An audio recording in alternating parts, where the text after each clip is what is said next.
As we've discussed, a lot of names are in play for various positions in the Trump administration, but perhaps one position above all interests the media the most: White House press secretary.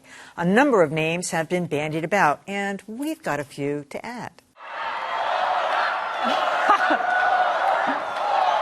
One of the names bubbling out of the Trump brew is popular radio talk show host Laura Ingraham. And we know she's got the guts to tell it like it is. Oh, sit down. But seriously, don't they want someone who can really throw the bombast?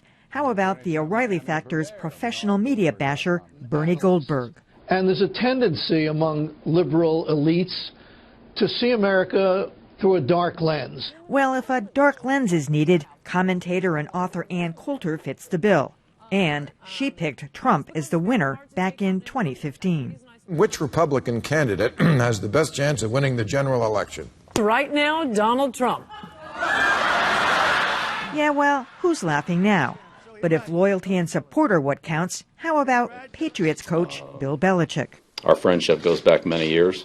I mean, you got to admit he knows how to stay on message. Seattle. Did you find players about this? Seattle. But if Trump and team have any heart at all, they'll give WikiLeaks' Julian Assange amnesty and maybe a new job to boot. Foreign money, etc., is all united behind Hillary Clinton. Meanwhile, there's one candidate who really stands out.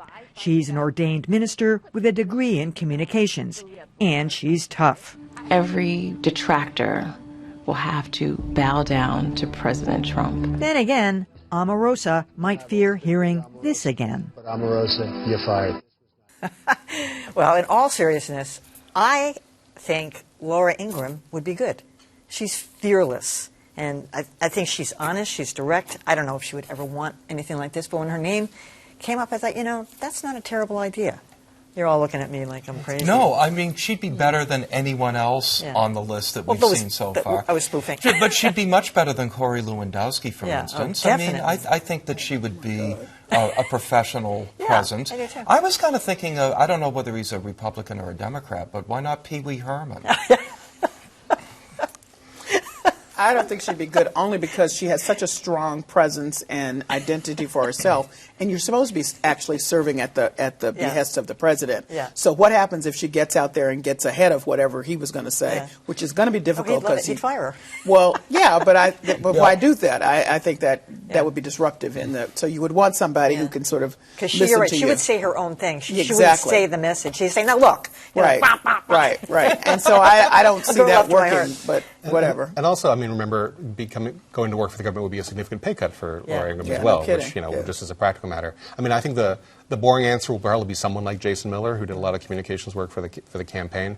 But again, we are going with the assumption that this is a role that will be filled in a moderately traditional way. I mean, you could be a White House press secretary and not have the same sort of tradition of press briefings. Mm-hmm. These are all things that are up in the air. I mean, a lot of the communications between the Trump campaign and the reporters in his campaign were all through leaks. So we'll see how it works. And I think one big question is whether this person will be in charge of creating some sort of easing of tensions with the press because Trump decides he needs them or wants the approval of certain parts of the press, or will they function as sort of a mini-me for Trump when it comes to expressing hostility toward the press? On a lighter note, Howie Carr doesn't get a mention. I mean, he had a lot of Trump access over the course of this campaign. But again, too big for too much of yourself in that. If you're Trump may like that. Okay, but I don't think he'll like it when you step out there ahead of him. If he likes the idea of a surrogate, much the way the campaign worked, as you just said, then somebody out there who really spits it back at the press. Nice career capstone for Howie Carr. Well, then there's lots of people if you're looking for a surrogate. But I'm thinking, any ideas? What I'm saying is I'm thinking that Hope Hicks is somebody who really ran his communications behind the scenes, and nobody knew her. And to me, and she's been with him from the beginning, that is what he wants. He doesn't, and she made it her business to stay out of the press. I'm glad you mentioned the campaign. I think one question, whoever it is to what extent the press is going to accept the curtailing of the norms that we've come to take for granted. I remember being at a Trump rally before the primary in which we were penned in with that standard during events. Hillary Clinton did it too, but then we weren't allowed to leave after the event was concluded. Will the press, if those sort of restrictions, for example, are implemented, will they take it or will they say we're going to bail on this, it's not worth it?